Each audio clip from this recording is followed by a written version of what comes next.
ശ്രീപാദം വാഴ്ക വാമാലയ നിലയ ഭവൽ ശ്രീപദാംഭോരുഹത്തെ ശ്രീനാമം കൊണ്ടു നിത്യം നിരവധി പരമാനന്ദമൂർത്തേ നിഷേവേ. ശ്രീമൂർത്തിം കണ്ടു കണ്ടാത്മനി സതതമുറപ്പിച്ചു ദേഹം ത്യജിച്ചിട്ടീ മൂർത്തിക്കൈക്യമേകീടുക ഗുരു കരുണാവാരിധേ വാരിജാക്ഷ.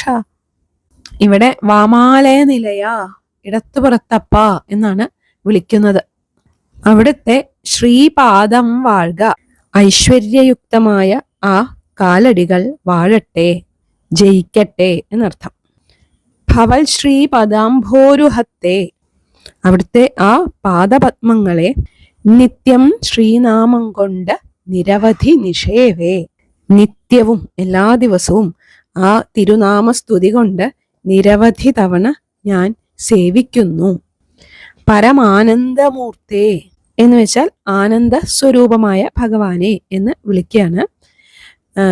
ശ്രീമൂർത്തിം കണ്ടുകൊണ്ട്, ഐശ്വര്യയുക്തമായ ആ രൂപത്തെ കണ്ടുകണ്ട്, ആത്മനി സതതം ഉറപ്പിച്ച്, ആത്മാവിൽ അല്ലെങ്കിൽ മനസ്സിൽ സതതം എല്ലായ്പ്പോഴും ഉറപ്പിച്ച്, ദേഹം ത്യജിച്ചിട്ട്, ഈ ശരീരം ത്യജിക്കുന്ന ഈ മൂർത്തിക്കൈക്യമേകിയിടുക.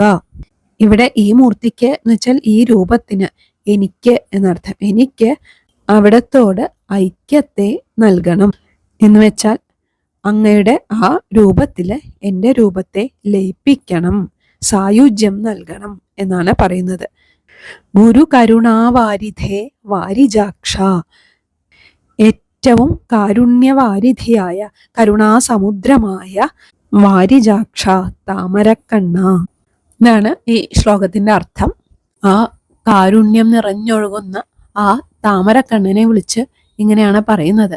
അവിടുത്തെ ആ രൂപം മനസ്സിൽ എല്ലായ്പ്പോഴും തോന്നാനും, ആ രൂപത്തെ ധ്യാനിച്ചുകൊണ്ട് തന്നെ മരണം സംഭവിക്കാനും, അങ്ങനെ മരണം സംഭവിച്ചാൽ അങ്ങയുടെ രൂപത്തിൽ തന്നെ വിലയം പ്രാപിക്കാനും സാധിക്കണമേ എന്നാണ് പ്രാർത്ഥന. ഇനി